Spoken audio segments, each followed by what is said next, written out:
আসসালামু আলাইকুম। জীবনযাত্রার মান নিয়ে যদি কিছু কথা বলতে হয় তাহলে বলবো পাহাড়ি এলাকার মানুষের জীবনযাত্রা খুবই কঠিন এবং ভয়ানক। এই যে পথগুলো দেখতেছেন খুবই আঁকা বাঁকা এবং রাস্তাগুলো খুবই খাড়া এবং ঝুঁকিপূর্ণ। এই সকল রাস্তা দিয়ে জীবন বাঁচিয়ে রাখার তাগিদে লোকজন চলাফেরা করে।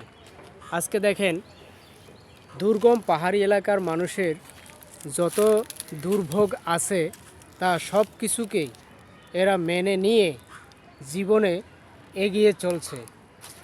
আসলে মূল কথা হলো এই যে পৃথিবীতে আল্লাহ তাআলা মানুষকে যেভাবে পরিচালনা করতে ইচ্ছা করেন মানুষ ঠিক সেইভাবেই পরিচালিত হয়।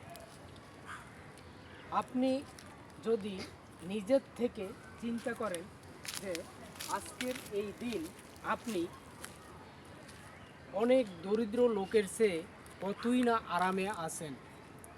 আসলে মূল কথা হলো আল্লাহ তাআলা বলতেছেন লা তাকদিরু ইল্লা লিয়াবুদুন, তোমাদেরকে আমি তকদির নামে একটি ভাগ্যরেখা দিয়ে দিয়েছি, যা দিয়ে তোমাদের জীবন অতিক্রম করে আসতে হবে।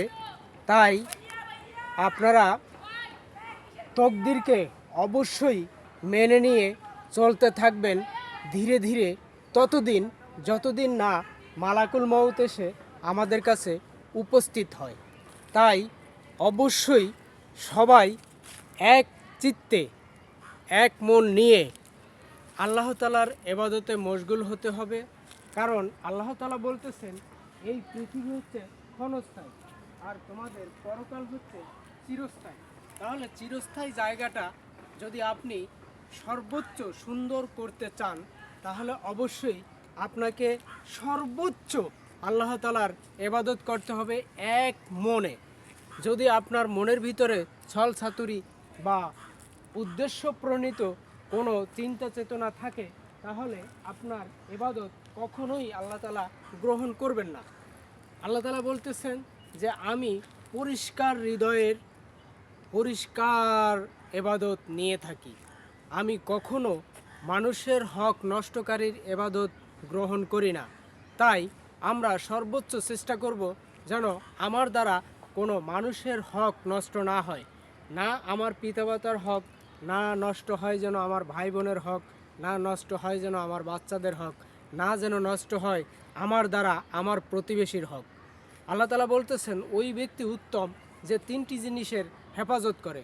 প্রথম নাম্বার জবান, দ্বিতীয়ত দিল বা আত্মা, তৃতীয়ত লজ্জাস্থান। এই তিনটি জিনিসকে যে হেফাজত করতে পারলো এবং সে অল্প আমল করলেও সে জান্নাতি। ধন্যবাদ। আমার কথাগুলো ভালো লাগলে লাইক কমেন্ট শেয়ার করে ছড়িয়ে দিবেন জনতার মাঝে। আসসালামু আলাইকুম ওয়া রাহমাতুল্লাহি ওয়া বারাকাতুহু।